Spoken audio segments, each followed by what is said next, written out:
कैसे हैं आप लोग? मैं बिल्कुल ठीक हूँ। 23 मई अपरा एकादशी है और ये एकादशी खास हो जाती है। वैसे तो एकादशी भगवान विष्णु और लक्ष्मी जी को ही समर्पित होती है, पर ये तो और भी खास हो गई क्योंकि इस दिन है शुक्रवार का दिन। नमस्कार, सुस्वागतम, वेलकम, अभिनंदन। मैं हूँ आपके साथ आपकी अपनी होस्ट दोस्त डॉक्टर वाय राखी। आपका स्वागत अभिनंदन करती हूँ आपके, मेरे और माता रानी के इस खूबसूरत से यूट्यूब चैनल पर। ओए होए, कैसे है मेरा ये संसार? मैं बहुत खुश हूँ और बढ़िया हूँ, और क्योंकि आपको भी मेरी वीडियोस का इंतजार रहता है। और एकादशी का व्रत तो बहुत लोग करने लगे हैं, और अगर आप एकादशी का व्रत नहीं करते तो करना चाहते तो अपरा एकादशी से आप एकादशी के व्रत कर सकते हैं। लेकिन एकादशी के लिए आप क्या आपके मन में क्वेश्चंस हैं? इसका उद्यापन बहुत मुश्किल होता है। अब आप कितने व्रत करना चाहते हो तो मैं बोलूंगी कम से कम 1 साल का एकादशी का व्रत जरूर करना चाहिए। आप अपरा एकादशी से शुरू कर अपरा एकादशी पर ही शुक्ल पक्ष और कृष्ण पक्ष दोनों की एकादशी रखिएगा, क्योंकि मैं ऐसे बहुत से लोगों को जानती हूँ जो केवल और केवल शुक्ल पक्ष की एकादशी रखते हैं। ऐसा नहीं होता। अगर आपको व्रत रखना है तो दोनों ही एकादशी का रखना है। तो हम बात करें एकादशी की। जेठ मास के कृष्ण पक्ष की जो एकादशी है वो इस बार 23 मई को पड़ रही है, और इस एकादशी को अपरा एकादशी कहते हैं। आपको पता है कि एकादशी की जो तिथि है वो भगवान कृष्ण को समर्पित है। लेकिन रुक जाइए, हम कृष्ण जी की बात करें, भगवान विष्णु की बात करें या राम की बात करें, सब एक ही हैं।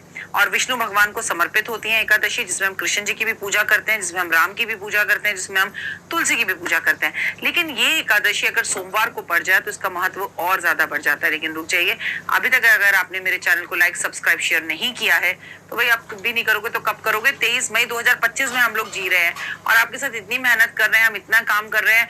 अगर आपको मेरी बात अच्छी लगती है, इसमें आपका कोई पैसा खर्च नहीं हो रहा, बस आप मुझे लाइक, सब्सक्राइब और शेयर जरूर करें।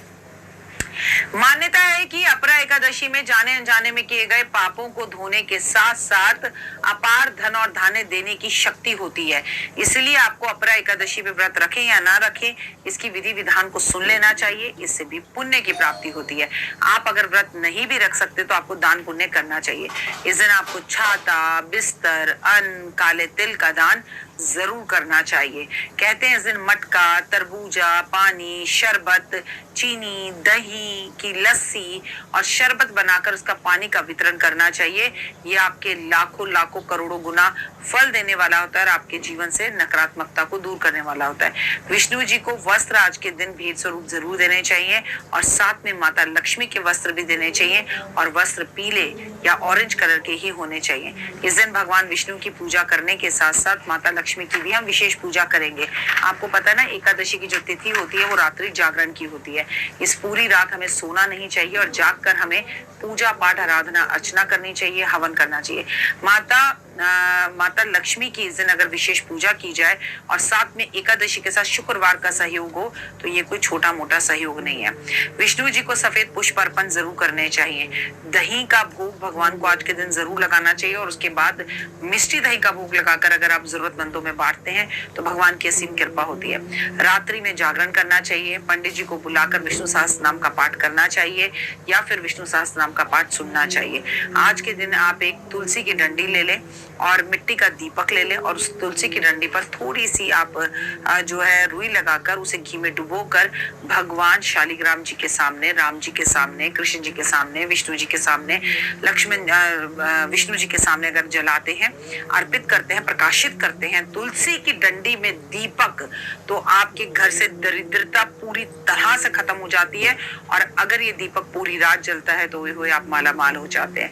याद रखिए कि इस रात हमें लक्ष्मी जी की विशेष पूजा करनी है। इस दिन भगवान को शहद का भोग जरूर लगाना चाहिए। इस दिन आपको पीपल के पेड़ के नीचे जाके शाम के टाइम पे दीपक जरूर जलाने चाहिए।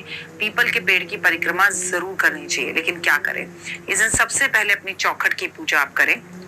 आप क्या करेंगे कि इस दिन आपको अपनी चौखट पर पानी डालकर उसे मटके का पानी से उसको धोना है। मटके के पानी से ही धोना है।